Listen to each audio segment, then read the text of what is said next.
This is the compact disc. It really is compact, smaller than an existing single, and this is how it fits into the player, like so. It's played by a laser, and it's been developed by Philips Corporation of Holland, who are now marketing the system with Sony of Japan. For some Nintendo fans, they only know Philips for making the CDI, with its infamously bad Zelda trilogy. Great! I can't wait to bomb some Dodongos! But Philips is no laughing matter. Together with Sony, they invented CDs in the 1970s, and it was Philips who coined the term compact disc. Then in the 80s, the two companies worked hand in hand to improve their invention, thus creating the video game playing CDs we know today. But soon after, they drifted apart and became rivals, making equipment that played CDs in a bid to outdo the other. It was against that backdrop that a few years later, Nintendo played the two rivals off each other to make a CD disk drive for the Super Famicom and its foreign equivalent, the Super Nintendo, and inked contracts with both companies to do just that. This video is about the SNES CD, but there were actually 3 distinct add-ons developed over half a decade. First, there was a 16-bit partnership with Sony, which would have had exclusive Nintendo titles including a Zelda-like by Eiji Aonuma. Then Nintendo betrayed Sony to plan a similar drive with Philips, and finally cancelled that in favor of an upgraded 32-bit drive that Miyamoto said he'd use to expand the idea of what video games could be. But ultimately, Nintendo decided CDs were not the future, and none of those add-ons ever released, resulting in Nintendo skipping the 32-bit home console generation. It was supposed to launch amidst the 32-bit competitors like the 3DO, Saturn, and PlayStation. But Nintendo held on to the SNES longer than planned, till eventually showing up to the next console war a few years late, Nintendo 64 in tow. Today, we'll cover all 3 drives, collectively known as the Super NES CD-ROM system, or SNES CD for short, along with their improvements on the base console, games in development, and why things turned out the way they did. This is the full history of the SNES CD. It begins in the mid-80s. After taking over the family business from his grandfather 40 years earlier, Nintendo president Hiroshi Yamauchi had transformed his little card company into a multi-billion-dollar video game business. Before long, he'd be the richest man in all of Japan. 1 in 4 Japanese homes had a Famicom, and America would soon follow suit. Nintendo would capture the lion's share of the market, with Atari and Sega as little more than annoyances in Yamauchi's eyes. But technology was accelerating quickly, and competitors were ramping up for the next generation. So, despite the Famicom making more money than ever, Yamauchi picked up the phone and set the ball rolling on a next-gen system of his own. Yamauchi's one of 2 main characters in this tale, the other's a much younger man, Ken Kutaragi. One day, he'd be in charge of all Sony computer entertainment, but at this point in time, he was just a Sony engineer. Sitting at home, watching his daughter play her Famicom, Ken was struck by the potential of what video games could be someday. So, behind his boss's back, he started secretly designing an audio chip for Nintendo's next console. Ken was a bit of a maverick, talented and smart by all accounts, but brazen and self-assertive in a manner unusual for Japanese workers. When his bosses discovered what he was up to without their permission, they were furious and almost fired him. But Sony's CEO stuck up for Ken and let him finish his project. What he ultimately came up with was the SPC 700 sound chip, a masterpiece that easily outclassed what anyone had ever made before. Look inside a Super Nintendo today, and you'll see Sony staring back at you. That's his chip. If you like Super Metroid's soundtrack, Donkey Kong Country, or pretty much any music in this video, it's thanks to Ken Kutaragi. Nintendo was impressed with the results, and not only did the chip earn Ken clout at the big N, but also built a bridge between the two companies.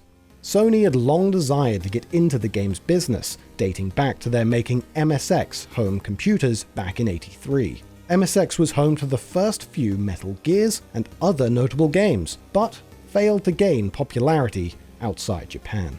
When Nintendo unveiled the Game Boy, Sony's head of research and development reportedly chewed out his subordinates, saying Sony should have come up with the idea first as part of their portable Walkman brand.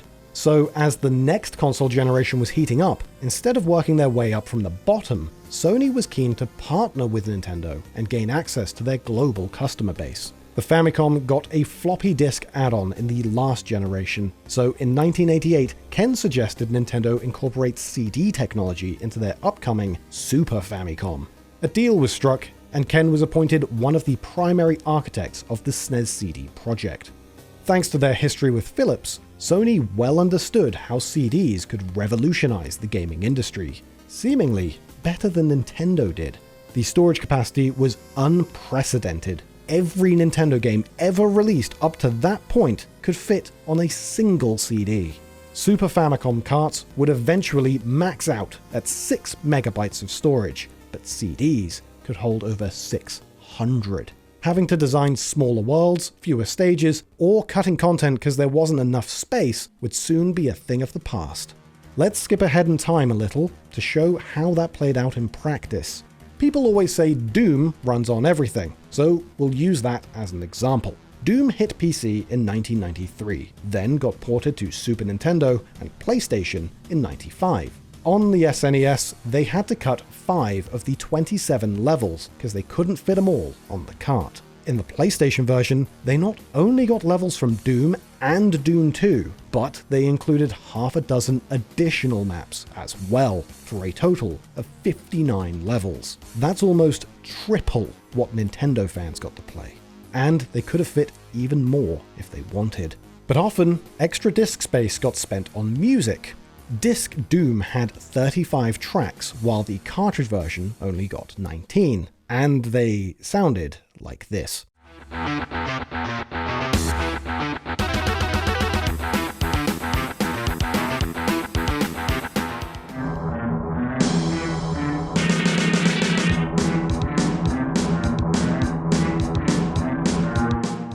Another good example is Mega Man X3, which also released on SNES and PlayStation.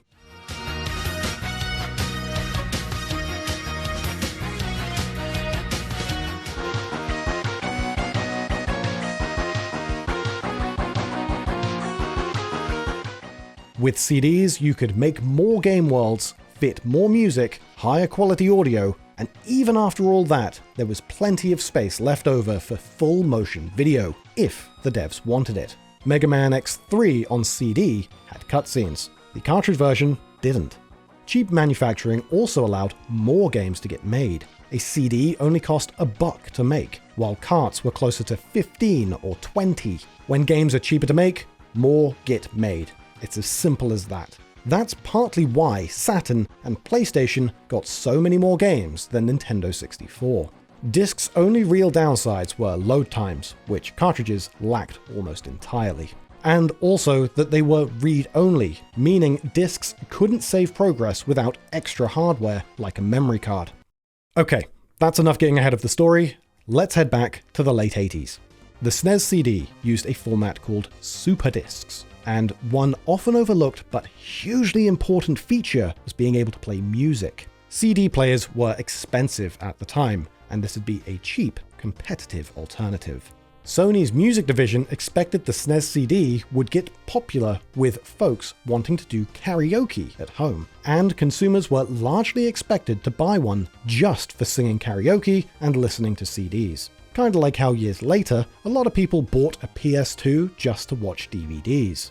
More interesting for us gamers, though, were the games in development, the most notable probably being Marvelous, Another Treasure Island.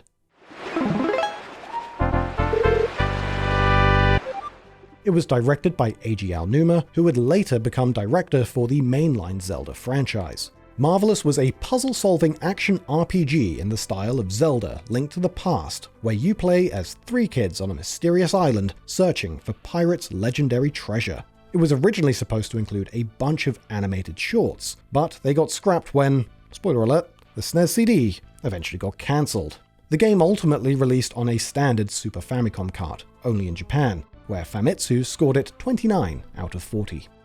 Another game was The Seventh Guest, which you might have never heard of, but was a pretty big deal back in the day. How did I get here? I remember nothing. The Seventh Guest was a point-and-click semi-horror game set in a creepy mansion full of puzzles, ghosts, and amazing graphics and sound for its time. Nintendo bought the rights to console exclusivity, and preliminary work was done for SNES CD. That version never came out, but on PC it reviewed in the 8s and 9s and sold a couple million units. The way things worked out, the only console it ended up on was Philips CDI, where it's still remembered as one of the system's best games. There was also Secret of Mana, the second in Squaresoft's action RPG series that began as a spin-off of Final Fantasy.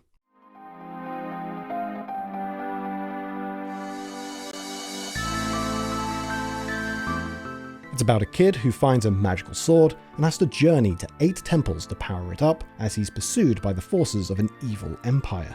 The game was eventually switched over to a standard SNES cartridge, resulting in some content having to get cut.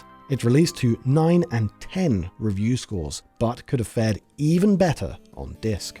Other notable projects include some by Sony themselves, like a shoot-'em-up called Fortiza, along with Hook, which was being developed simultaneously with the 1991 film of the same name. Meanwhile, a Star Wars game was being developed by Psygnosis and DMA Design, the studio that later changed their name to Rockstar and made Grand Theft Auto. Digital Pictures was making the first-person rail shooter Sewer Shark, as well as the interactive movie Night Trap. As you'll hear more about in this video's Revenge section, both games eventually got switched over to Sega CD. After release, Night Trap got hauled in front of the US Senate during a violence in video games controversy.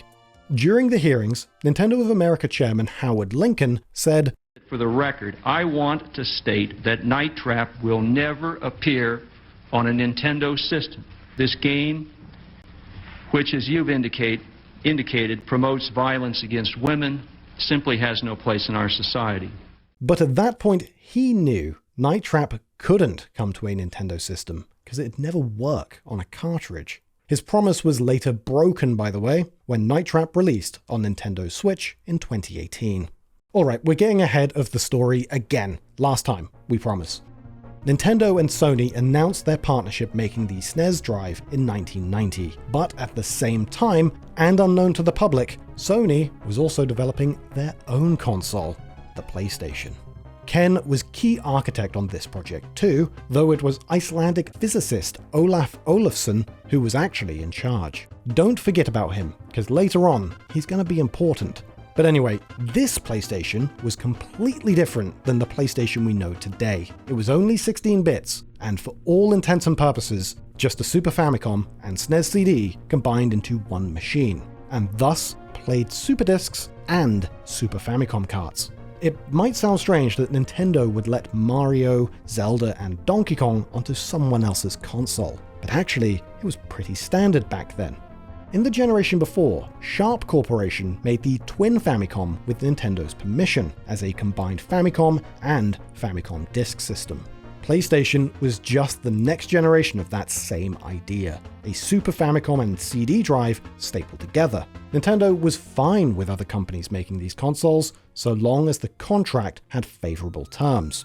Unfortunately, it seems Yamauchi didn't realize the Sony contract didn't have favorable terms. Not for Nintendo, anyway. For one thing, it made Sony the sole worldwide licenser of the Super Disc format. In other words, licensing power over all its CD games. But what does being licensor mean exactly? Well, it grants some extraordinary privileges. For one thing, licensors get to approve or reject any game they want. When Nintendo was licensor over Famicom games, they often used that power for quality control to ensure their consoles weren't flooded with shovelware, like limiting publishers to only making 5 games a year. Nintendo could also force content changes to up the quality, censor out vulgarity, remove religious symbols, whatever they wanted, really.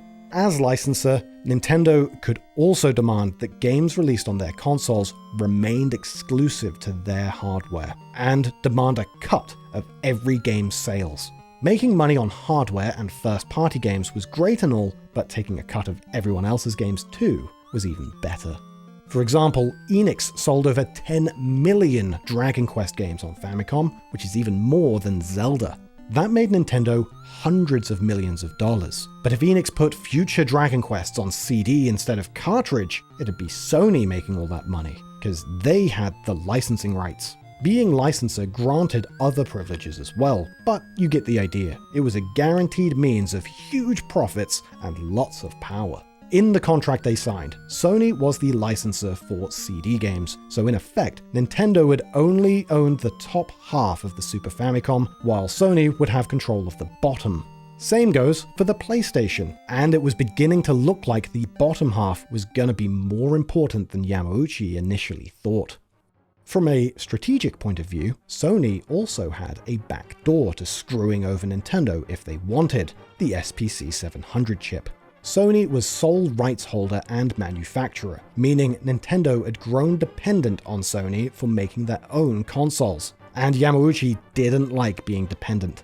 Another problem was that, as we mentioned earlier, Sony started making their own Super Disc games, which infuriated Yamauchi, as it meant Sony would be tapping into his player base. He'd expected Sony to mostly just make the hardware and non-gaming software, like karaoke. But after a while, Yamauchi realized the precarious pit he'd let himself fall into. Sony wasn't an ally, they were a rival, and he'd signed a horrific deal with them.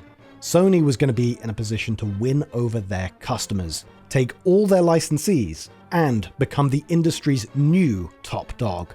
Just as Nintendo overthrew Atari in the last generation, now Sony was using Nintendo as a stepping stone to take the crown for themselves. Yamauchi refused to let that happen, so he secretly canned the SNES CD without telling Sony, and sent Nintendo of America's Howard Lincoln and Minoru Arakawa, he was Yamauchi's son-in-law by the way, to the Netherlands to negotiate a new deal with Philips. They basically had the same technological know-how as Sony with CDs, and unlike Sony, Philips wasn't on a warpath to inherit the gaming industry. They were making CDIs, but it wasn't really a games console, more like a multimedia hub for playing music, watching movies, and learning from interactive encyclopedias that just happened to also play video games. Wann war Kennedy in Berlin? Ich bin ein Berliner. Was war Klimt? Der Maler Gustav Klimt. Wie klingt Mozarts Don Giovanni? Das Bertelsmann-Lexikon auf Philips CD. We'll talk more about the CDI later, but point is, Philips wasn't a threat, and they were willing to give Nintendo the licensing rights they now coveted so fiercely. So Yamauchi made a deal with them to be the new SNES CD suppliers. Letting Sony slip through their fingers is seen by some as one of Nintendo's biggest mistakes of all time. They awakened a monster when they should have made him an ally. But that was never really an option, as Sony never would have been content as a mere vassal. They were coming for the kingdom either way. It was just a matter if Yamauchi wanted to fight him on the battlefield or open the front door and do battle in his own home. Yamauchi chose the battlefield and prepared to use the element of surprise.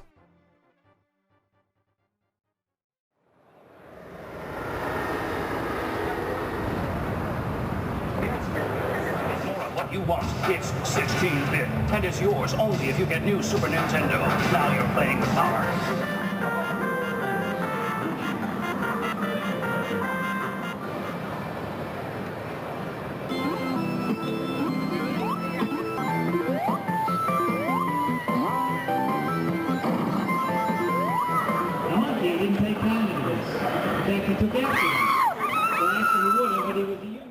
The summer 1991 Consumer Electronics Show in Chicago. Sega revealed new Genesis games, NEC had stuff for the TurboGrafx-16, and SNK 2, with the Neo Geo. The Super Nintendo wasn't even out yet, but there it was in all its glory, along with Mario, F-Zero, and more. Sony was waiting in the wings, and on the first day of the expo, they were all set to finally unveil the PlayStation. But a couple days before, Ken, Olaf, and the rest of Sony caught wind of the betrayal. Nintendo was going to announce a new alliance with Philips, embarrassing Sony on the world stage. Sony's CEO called Yamauchi on the phone, trying to talk him out of it, but to no avail. Lawsuits were threatened and other means of payback, but Yamauchi had made up his mind.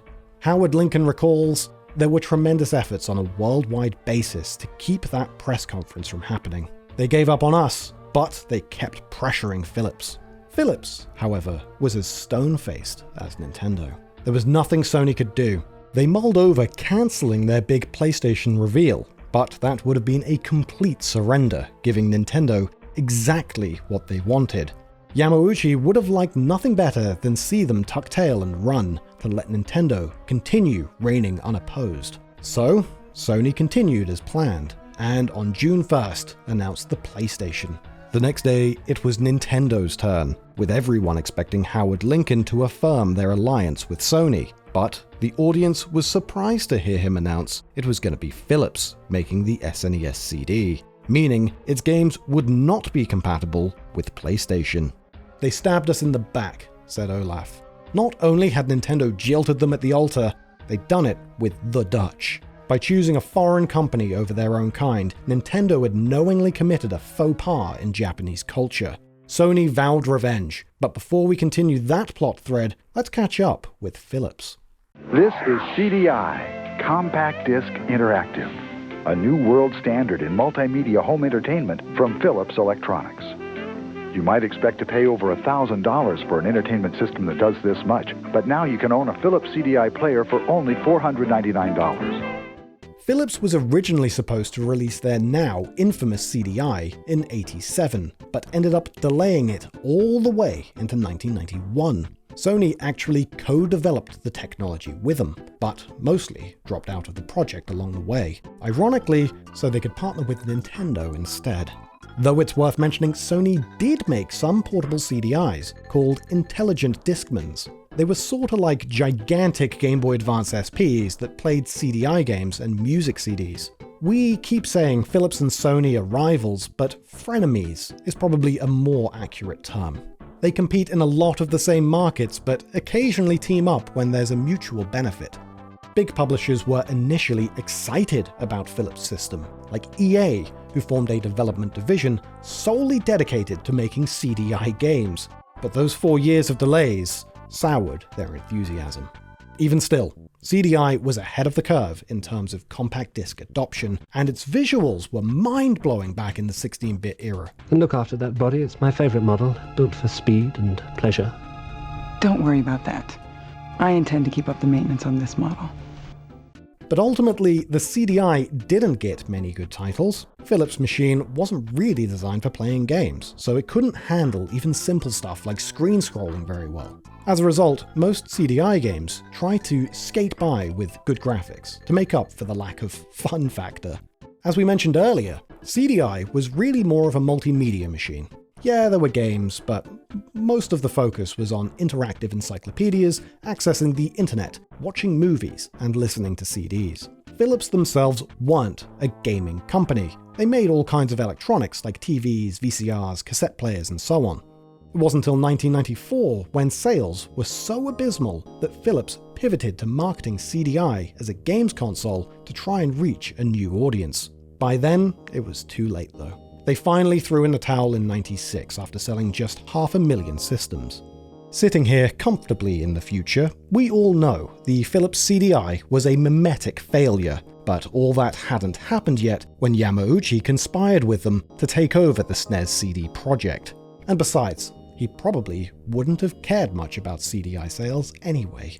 If anything, CDI flopping was good for Nintendo. He wanted Philips to make a CD drive without usurping Nintendo's dominance, which Philips was willing to do, and really, that's all that mattered.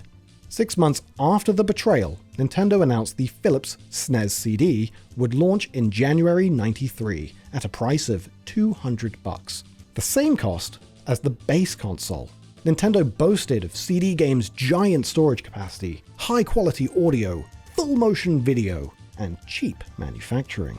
Basically, all the stuff the Sony drive was going to do that we talked about earlier, and teased that future games would probably use video cutscenes instead of still image cinema. It'll provide settings of a quality not realized by Super NES cartridges with their limited memory capacities, said Nintendo Power Magazine. The Super NES CD-ROM will open up great new worlds of fun, and it's just around the corner. Nintendo also said CDI games would be playable on SNES CD, though honestly, that seems hard to imagine from a technical standpoint, and some say it's impossible, but we'll just take Nintendo's word that they could pull it off. Which means when the Zelda CDI games came out, we could have played them on our Super Nintendos if all had gone according to plan. How great would that have been?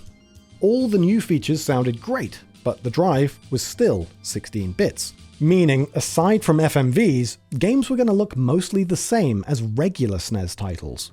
With that in mind, in August '92, Nintendo announced the SNES CD was getting delayed, and replaced with a new 32-bit drive. That would essentially make it a half-generation upgrade, and bring it up to snuff with the upcoming Sega 32X, Saturn, and 3DO. Production was set to commence in August '93, though the actual release date was still up in the air.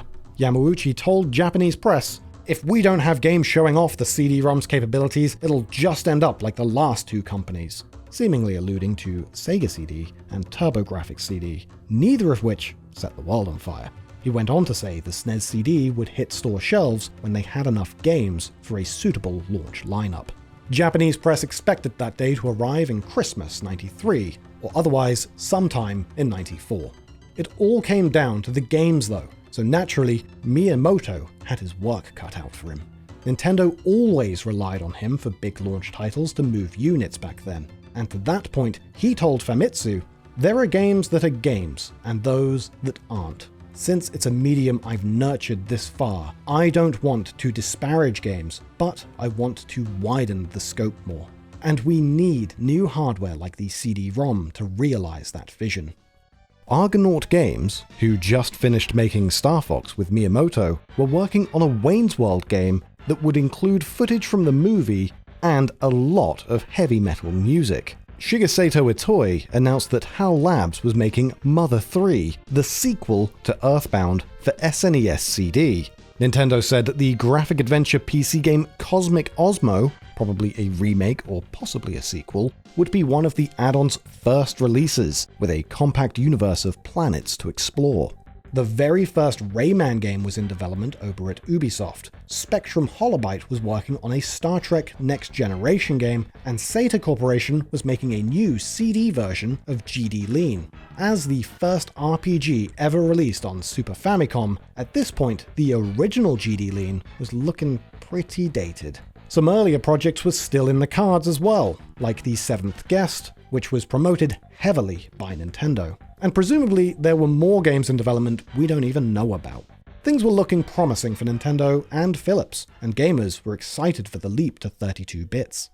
Meanwhile, Sony was mulling over what to do next. At first, they tried to get Nintendo to come back to them, soon after the betrayal. In the press, Olaf publicly told Nintendo, "The door is still open." Others within Sony just wanted to give up. Take the loss on the chin and get out of the games biz and stick to their already successful products. Ultimately, they decided to stay in, and while they were at it, get some payback for Nintendo screwing them over. They considered cutting off the supply of Ken's audio chips to sink the Super Famicom, but ultimately decided not to, since it'd be bad for their reputation. So they did a little tit for tat instead. Nintendo cheated on them with Philips, so in response, Sony wooed Nintendo's rival. Olaf and a few other Sony execs went to Sega of America president Tom Kalinske and said, quote, "Tom, we really don't like Nintendo. You don't like Nintendo." And together they got some games in the works for Sega CD, including some originally meant for the SNES, like the aforementioned Night Trap and Sewer Shark. Tom and Olaf flew to Japan and met up with Ken, and together came up with a plan for a joint Sega-Sony console that'd play CD games, called the Sega Multimedia Entertainment System.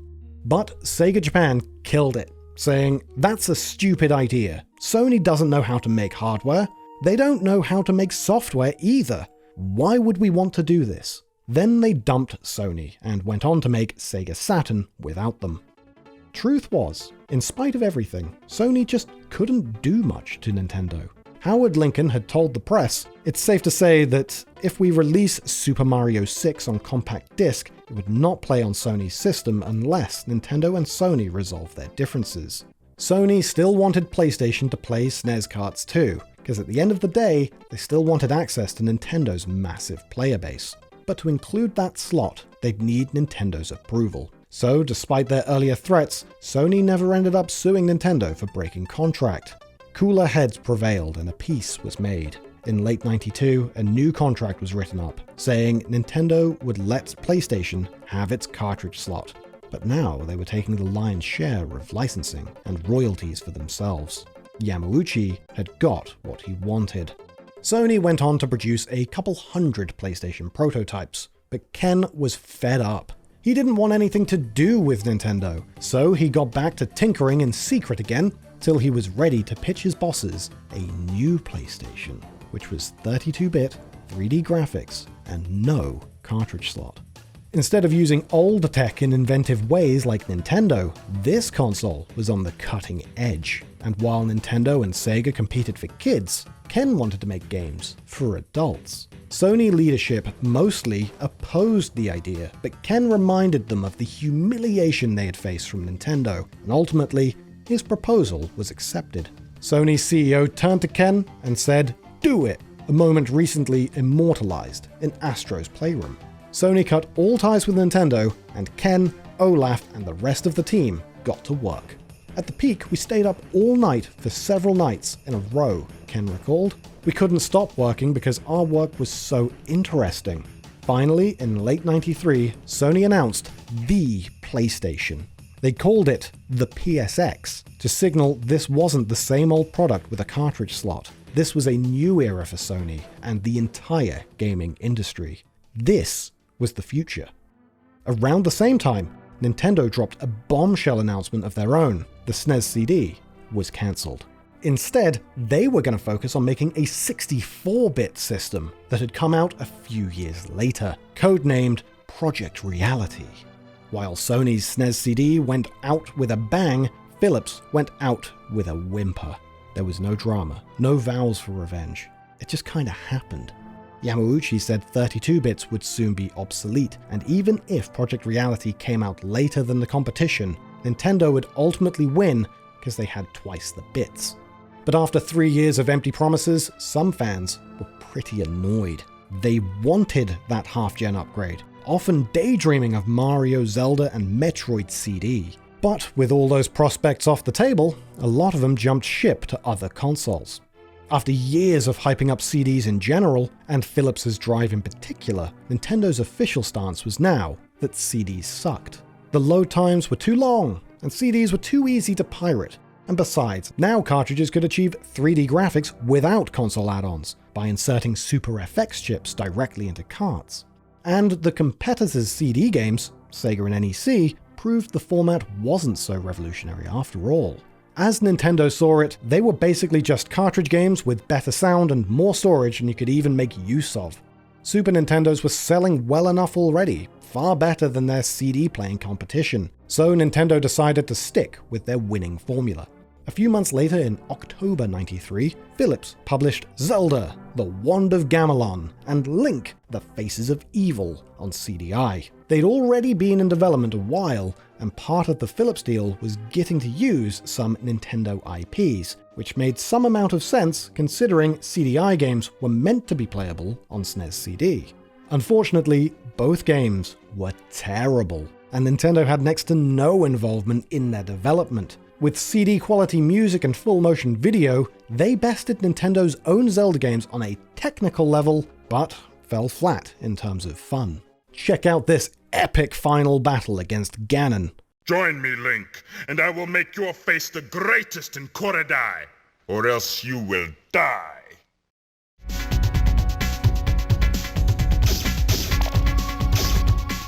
No! Not into the pit! It burns!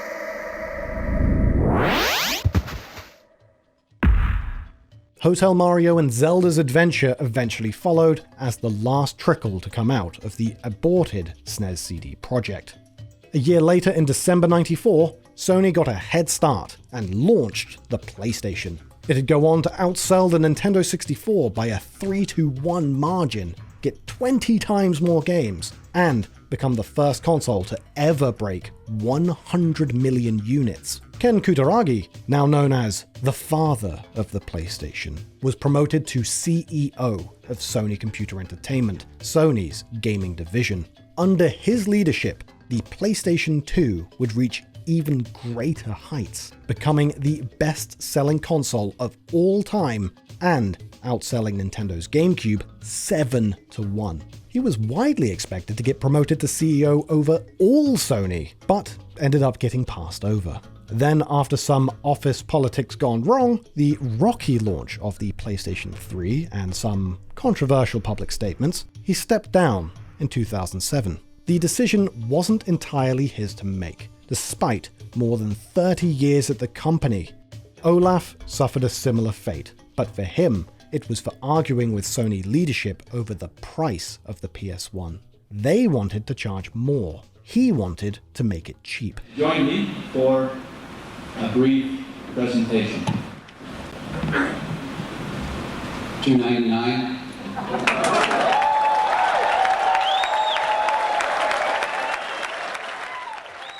Ultimately, he was forced to resign over it. Then he got a job at the financial firm Advanta and took some Sony souvenirs with him, including one of the original PlayStations. You know, the one that was basically a Super Famicom and SNES CD superglued together. In 2009, Advanta went bankrupt and a lot of their stuff got auctioned off. And it seems Olaf forgot the PS1 in his office cause it found its way onto the auction block. A former Advanta employee, Terry Diebold, bought it for $75. He didn't know what it was though, so he shoved it in his attic for 6 years. Fortunately, his son Dan eventually figured it out on the internet, that hundreds were made a quarter century earlier, but none had ever surfaced until now. As advertised, it could indeed play cartridges, as well as music CDs. They later lent it to computer engineer Ben Heck, who did a public teardown video for all to see in 2016, so it'd be well documented what's inside. No one had any Super Disc games to test out, of course, so fans made some of their own to prove it worked, like Super Boss Gaiden. In 2020, that same PlayStation got auctioned off again, this time bought by Pets.com founder Greg McLemore, who remains the owner to this day. He paid $360,000, making it the highest priced video game item of all time. Instead of locking it up in a vault for his eyes alone, he's been cool enough to lend it out to museums, expos, and various events. Of the Nintendo PlayStation, which is now referred to, because of some talks with Sony, as the PlayStation Zero. You're dropping the Nintendo element because if this was Nintendo's property, you'd all see a cease and desist in here. Sadly, Terry Diebold passed away mere months after selling it, so he didn't have much time with that $360,000. As for the Philips SNES CD, it doesn't seem any prototypes were ever produced, or if they were, haven't been discovered yet. After it turned to vaporware, Nintendo continued to fight against CDs for years to come, first releasing the Satellaview add-on in 1995 to beam games down to Super Famicoms via satellite. Then in 1997 with the Nintendo Power System for rewriting Super Famicom carts. Novel ideas to be sure, but neither were especially successful. Project Reality became the Nintendo 64, which still used cartridges. Then in '99 they launched the 64DD with floppy disks. It wasn't till GameCube they finally followed suit with the rest of the industry and saw CDs as the future. Well, technically they were mini DVDs, but still. A few months after GameCube launched, Hiroshi Yamauchi retired at the age of 74. Nintendo had been a family business since it was founded by his great-grandfather, Fusajiro Yamauchi, in 1889. When Hiroshi took over post-World War II, Nintendo was just a small card manufacturer, but under his tenure, transformed it into a global video game giant. As Hiroshi rode off into the sunset, instead of his own children or grandchildren, he hand-picked Satoru Iwata as his successor, thus ending over 100 years of Yamauchi's running the company. Hiroshi had personally amassed a fortune of $8 billion, making him Japan's wealthiest man. His wife Michiko passed away in 2012, and he followed the next summer, as old folks so often do.